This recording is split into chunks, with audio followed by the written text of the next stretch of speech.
안녕하세요. 꿀잼 요약 시간입니다. 오늘은 분열 왕국 시대를 신박하게 정리해 보겠습니다. 우리가 연초에 굳은 결심을 하고 이제 성경 통독을 시작합니다. 하지만 1차 관문이 출애굽기 25장에 시작되는 성막의 규례죠. 번제단이 광이 몇 규빗, 고가 몇 규빗 이렇게 나왔는데 굉장히 복잡해서 여기서 포기하고, 여기를 넘어가시는 분이 2차 관문이 뭔가 이제 레위기에 나오는 제사법입니다. 이걸 극복하신 분들이 마지막으로 겪는 3차 관문이 바로 이 솔로몬이 죽고 시작되는 분열왕국 시대입니다. 이걸 극복하면 성경 통독을 완수하게 되는데, 우리가 이제 살펴볼 이 분열왕국 시대, 그리고 거기에 걸리는 선지서들, 요것은 바로 구약 성경의 한 3분의 2를 차지하는 거기 때문에 보통은 이제 솔로몬이 죽으면서 성경 통독을 포기하시는 분들이 상당히 많습니다. 그러니까 솔로몬이 죽으면서 나도 죽는 거죠. 하지만 그렇게 되면은 우리는 구약 성경의 3분의 2를 깨끗이 포기할 수밖에 없는 거죠. 우리가 성경 읽기를 포기할 게 아니라면 반드시 정복해야 하는 게 이 분열왕국 시대인데, 자, 이 남유다와 북이스라엘의 왕들의, 열왕들의 도표를 보고 계십니다. 자, 남유다는 르호보암에서 시작해서 마지막 시드기야로 끝나는, 그리고 북이스라엘은 여로보암에서 시작해서 호세아로 끝나는 왕들인데, 제가 찬찬히 한번 왕들의 목록을 읽어보겠습니다. 남쪽은 르호보암, 아비야, 아사, 여호사밧, 여호람, 아하시야, 아달랴, 요아스, 아마샤, 우시야, 요담, 아하스, 히스기야, 므낫세, 아몬, 요시야, 여호아스, 여호야김, 여호야킨, 시드기야. 북이스라엘은 여로보암, 나답, 바사, 엘라, 시므리, 오므리, 아합, 아하시야, 여호람, 예후, 여호아스, 요아스, 여로보암 2세, 스가랴, 살룸, 므나헴, 브가히야, 베가, 호세아. 자, 이름도 비슷하고 이름도 어려운 왕들이 쫙 이어지지만 대략적으로 한번 정리해 보겠습니다. 자, 먼저 남쪽과 북쪽은 멸망할 때까지 각각 19명의 왕들이 등장한다. 19명. 남쪽도 19명, 북쪽도 19명의 왕들이 등장합니다. 물론 이 남유다는 세면은 20명이 등장하죠. 근데 이 아달랴는 뺍니다. 이 아달랴는 찬탈자죠. 찬탈자. 이 아달랴는 아합과 이세벨의 딸이죠. 남쪽에 여호사밧의 아들 여호람과 결혼하지만 이 아달랴가 쿠데타로 인해서 잠시 찬탈자가 되지만, 이 아달랴를 빼면 나머지는 전부 다윗의 왕조, 다윗의 가계가 쭉 이어집니다. 19명, 남쪽과 북쪽 공이 19명의 왕들이 등장한다는 거. 자, 그 다음에 이 남유다는 아달랴를 빼면은 이 다윗의 왕조가 쭉 이어지죠. 그래서 다윗의 등불을 하나님이 끄지 않는다는 그 약속을 성취하셨는데, 북이스라엘의 경우는 굉장히 왕조가 불안정했다. 자, 결론적으로 얘기하면 총 8번의 쿠데타가 있는데요. 한번 하나씩 간략하게 살펴보겠습니다. 창건자인 여로보암이 꽤 오랫동안 통치하고 그 아들 나답이 2년 통치하고 바사가 나답을 죽이고 쿠데타를 합니다. 1차 쿠데타죠. 1차 쿠데타. 이 옆에, 이름 옆에 이렇게 눈 표시되어 있는 사람들은 전부 암살당한 사람들입니다. 바사가 나답을 죽이고 1차 쿠데타를 한다. 근데 바사는 오랫동안 통치하지만 그 아들 엘라가 2년 통치하고 결국 시므리에 의해서 암살당하죠. 암살. 2차 쿠데타. 시므리는 이제 결국 일주일 통치하고 왕궁에 불을 지르고 자살합니다. 그리고서 오므리, 아합, 아하시야, 여호람으로 이어지는 오므리 왕조 또는 아합 왕조가 등장하죠. 여러분들 잘 아시는 그 아합 왕이 바로 이 오므리 왕조의 대표 주자죠. 오므리 왕조의 에이스였습니다. 그래서 이 오므리의 3차 쿠데타, 시므리가 죽고 오므리가 3차 쿠데타를 합니다. 그래서 오므리, 아합, 아하시야, 여호람으로 이어지는 오므리 왕조. 자, 그리고 이 여호람을 죽이고 예후가 결국 또 왕이 됩니다. 예후의 쿠데타, 4차 쿠데타죠. 여호람도 암살당하죠. 그래서 예후, 여호아스, 요아스, 여로보암 2세, 스가랴로 이어지는 5명 이어진 예후 왕조. 그래서 북이스라엘에서는 이 오므리 왕조 4명, 예후 왕조 5명, 이게 굉장히 왕조의 두 기둥과도 같습니다.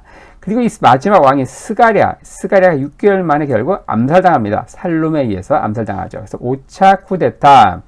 이 살룸은 딱 한 달 통치하고 문하엠에 의해서 암살당하죠. 6차 쿠데타. 문하엠은 꽤 오랫동안 통치하지만 그 아들 브가이아는 2년 통치하고 베가에 의해서 암살당합니다. 그래서 7차 쿠데타. 그리고 이 베가는 호세에 의해서 암살당하죠. 그리고 8차 쿠데타. 이렇게 총 8차에 걸친 쿠데타가 일어났다. 하지만 남유다는 아달랴를 제외하면 다윗의 가계가 쭉 이어졌다. 왕조가 굉장히 안정되어 있었다. 이런 차이가 있죠.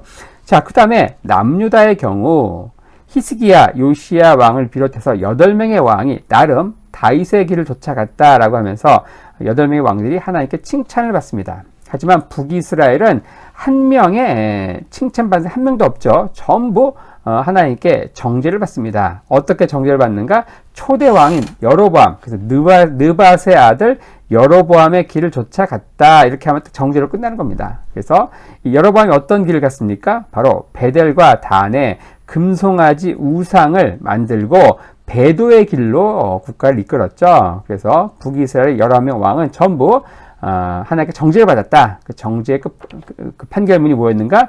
느밧의 아들 여로보암의 길을 쫓아갔다. 이렇게 판결하고 있다는 것이죠. 반면 남유다는 8명의 왕이 하나님께 칭찬을 받았다. 이 남북 왕조를 이제 우리가 분열 왕국 시대를 총 5개의 시기로 나누어서 살펴보면은 대략적 이해를 할 수 있는데, 자, 먼저 남북 경쟁 시대, 그리고 남북 화해 시대, 남북 단절 시대, 아시리아 정복 시대, 유다 왕국 시대 총 5개의 시기로 이어지는데, 먼저 하나씩 간략히 보면요. 남북 경쟁 시대. 자, 남북이 나뉘었습니다. 당연히 누가 크냐, 도토리 키재기 식으로 경쟁을 하겠죠. 이때 경쟁은 이제 국경 분쟁이죠. 가운데 있는 이제 베냐민 지파의 땅을 놓고서 누가 차지하냐 놓고서 국경 분쟁이 일어납니다. 남북 경쟁 시대.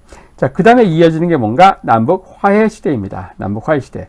자, 50년간 이어진 남북 경쟁 시대 때 이들이 싸울 때 그냥 싸운 게 아니고 외세를 끌어들이며 일종의 이전투구, 진흙탕 싸움을 했습니다. 특히 그 외세가 누구였는가? 바로 북쪽에 있는 아람, 지금의 시리아죠.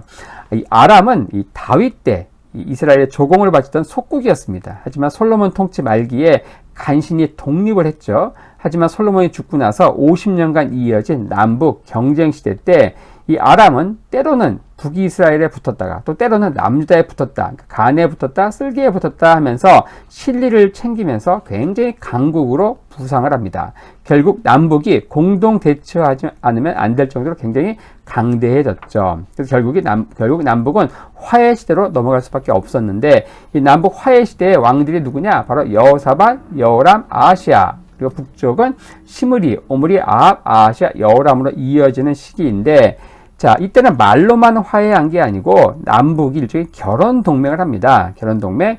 그래서 여호사밧의 아들인 여호람과 그리고 북쪽의 아합의 딸 아달랴, 이 아달랴가 결혼을 하죠. 그래서 태어난 아들이 아하시야입니다. 아하시야. 어쨌든 이렇게 결혼 동맹을 하면서 남북은 일종의 사돈지간이 된다. 이렇게 하면서 실제적으로 남북 간에 말로만 화해가 아니고 뭔가 액션을 취하는데 3번의 군사 동맹, 1번의 결혼 동맹을 맺죠. 자, 여호사밧이 이 아합과 함께 길랄 라못 수복 작전, 즉 군사 동맹에 참전하고요. 그리고 이 아합의 아들인 여호람 때에 모압 원정에 동참을 합니다. 그리고 이 아하시아 때 여호람과 함께 길랄 라못 수복 작전, 2차 길랄 라못 수복 작전에 참전하죠. 그래서 1차 길랄 라못 전투, 그리고 모압 원정, 2차 길랄 라못 전투. 그래서 1번, 2번, 3번의 군사 작전에 함께 동맹을 맺고 참전을 한다. 자, 그리고 또 한 번은 뭔가? 여호사밧 때 이 아하시아와 함께 에시온 게벨에서 상선을 띄우고 출항하는 일종의 경제 동맹을 맺는다. 이렇게 하면서 남북 화해 시대 때 3번의 군사 동맹, 그리고 1번의 경제 동맹을 맺는 그 도표를 보고 계시고요. 하지만 이러한 남북 화해 시대도 결국 남북 단절 시대로 넘어가게 되는데, 자, 이것은 남북에서 일어난 이제 쿠데타로 인해서 생겨납니다. 이 쿠데타로 인해서 이 화해 시대에 종지부를 찍게 되죠. 남유다에서는 이 아달랴의 쿠데타, 그리고 북쪽에서는 예후의 쿠데타가 일어나는데 이 아달랴와 예후의 관계를 주목할 필요가 있죠. 바로 북쪽에서는 예후의 쿠데타, 남쪽에서는 이 아달랴의 쿠데타가 일어났는데 예후와 아달랴의 관계에 있어서 예후가 쿠데타를 하면서 죽인 사람이 이세벨이죠. 근데 이세벨이 누군가? 이 아달랴의 엄마입니다. 그 다음에 여호람을 죽이죠. 여호람은 아달랴의 오빠입니다. 그리고 아하시야를 죽이는데 이 아달랴의 아들이에요. 그러니까 북왕국의 예후는 아달랴 입장에서는 자기 엄마, 자기 오빠, 자기 아들을 죽인 철천지 왼수였던 거죠. 자, 그래서 아람이 아니고 아람 할아버지가 나타나도 절대 화해할 수 없는, 죽으면 죽었지 화해할 수 없는 그런 남북 단절 시대로 넘어가는 것이죠. 이렇게 세 번째 남북 경쟁 시대, 남북 화해 시대, 남북 단절 시대로 넘어가다가 결국 네 번째 아시리아 정복 시대로 넘어갑니다. 이들이 경쟁하고 화해하고 단절하고 이런 것들도 결국 이 아시리아라는 나라가 본격적으로 영토 확장, 제국주의 정책에 나서기 전까지 주어졌던 일종의 은혜의 시기입니다. 하지만 아시리아가 본격적으로 일어나면서 고만고만한 소국들은 추풍낙엽처럼 떨어지는 아시리아의 놀라운 팽창, 이 정복전쟁이 펼쳐지는데 결국 그 여파로 아람이 무너지죠. 주전 732년, 그리고 10년 후 주전 722년에 결국 북이스라엘이 무너집니다. 자, 그 시기에 유다에는 아하스, 그리고 히스기야, 그리고 북쪽에는 살룸, 으나엠, 브가이야, 베가, 호세아 이런 왕들이 있었죠. 자, 그러다 마지막 시기가 이제 유다 왕국 시기인데, 유다 왕국 시기, 결국 북이스라엘이 멸망하면서 남유다 홀로 남게 되는데, 그 시대에 남유다의 왕이 누구였는가? 바로 히스기야였습니다. 히스기야가 통치하는 유다는 근동색의 최대 제국으로 등장했던 이 아시리아와 국경을 맞대서 이 작은 소국 유다의 눈물 없이는 볼 수 없는 이 홀로서기 드라마가 우리가 지금 보시는 유다 왕국 시대인 것이죠. 자, 그런데 아이러니하게도 이 아시리아보다 이 작은 소국 유다의 수명이 더 길었습니다. 이 아시리아는 아시리아 속국이었던 바벨론이 결국 독립을 하고 이 바벨론과 메대가 연합군에 의해서 아시리아가 멸망하죠. 주전 612년 니느웨가 함락되면서 무너지고, 하지만 이 유다는 이 아시리아를 무너뜨린 그 바벨론의 느부갓네살에 의해서 주전 586년 결국 유다도 멸망하게 됩니다. 이렇게 하면서 분열왕국 시대가 끝이 나게 되죠. 그래서 이 유다 왕국 시대의 왕들은 히스기야, 므낫세, 아몬, 요시야, 여호야하스, 여호야킴, 여호야킨, 시드기야 이렇게 이어집니다. 자, 이렇게 해서 솔로몬이 죽고 펼쳐진 르호보암에서 시드기야, 그리고 여로보암에서 호세아까지 이어지는 남북의 왕들, 역사들, 그리고 간략하게 5개 시기로 나누어서 이 분열왕국 시대를 정리해 보았습니다.